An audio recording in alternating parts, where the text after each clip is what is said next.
Cannonball! Summer in Connecticut. Beaches, barbecues, watermelon. And in the weather world, summer starts June 1st. I know, your calendar disagrees. The meteorological seasons are based off temperature, and the warmest 3 months of the year are June, July, and August. So we call that summer. The astronomical seasons, now this is the one that you have on your calendar, has to do with the Earth's position. And on the summer solstice, the northern hemisphere is tilted most towards the sun, giving us the most direct sunlight and the longest day. All that extra sunlight helps the temperatures soar, and after a roller coaster spring, temperatures finally start to consistently warm up.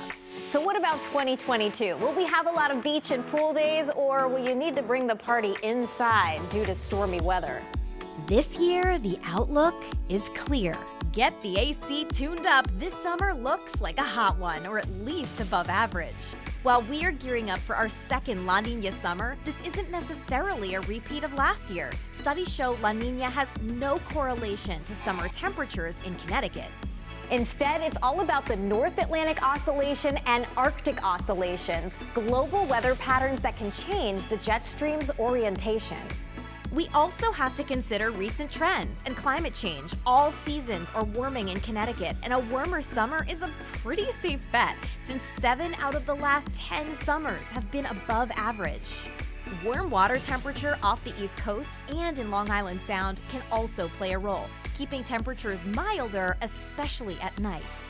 Then, of course, there's our long-range computer models, which are all strangely in agreement. Seriously, that never happens. I feel like I should play the lottery. Speaking of the lottery, sometimes summer rain can feel like hitting the jackpot. Outside of tropical storms, most rain comes from individual thunderstorms, which can leave some towns drenched and others parched for long periods of time. While there's not a clear signal this summer, the Climate Prediction Center is leaning slightly towards above-average rainfall. An anticipated busy tropical season may play into that prediction.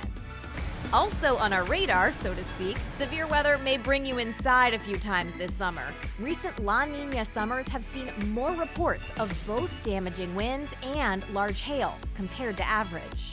So now is the fun part, figuring out how you are going to spend time this summer. What you're looking at here is the average high temperature each month for the Hartford area. And even though summer officially starts in June, the warmest temperatures take longer to arrive. So let's say you have a friend with a sweet lake house or pool. I say invite yourself over in July. That's the warmest month.